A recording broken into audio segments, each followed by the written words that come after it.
Now everything is unboxed and ready to go. So you can see all of our hoses. We're going to be adding the fittings. So we've got our fittings here. They're going to go to our hoses. We've got the fittings that are going to go on our pump. And we've got the hoses, these longer hoses, and our elbow connections that are going to be going onto the QuickJacks themselves.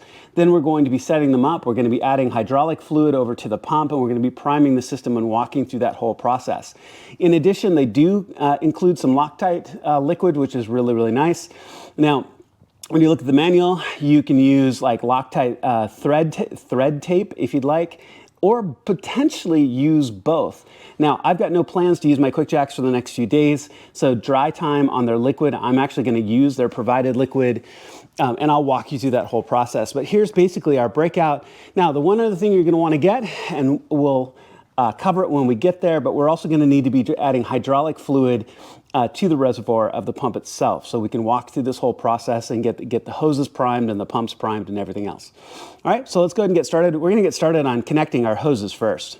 All right, so as we go through the setup, anything that's duplicated, I'm only going to do once, right? So as we do the setup here on one set of the rails, I'm just going to show that on one set of the hoses and so on, because it's just going to be the same as we go through, and there's no reason to duplicate. So one of the very first things you want to do is you want to take out the plug on the cylinder. This is a 6mm Allen, just to back this plug out.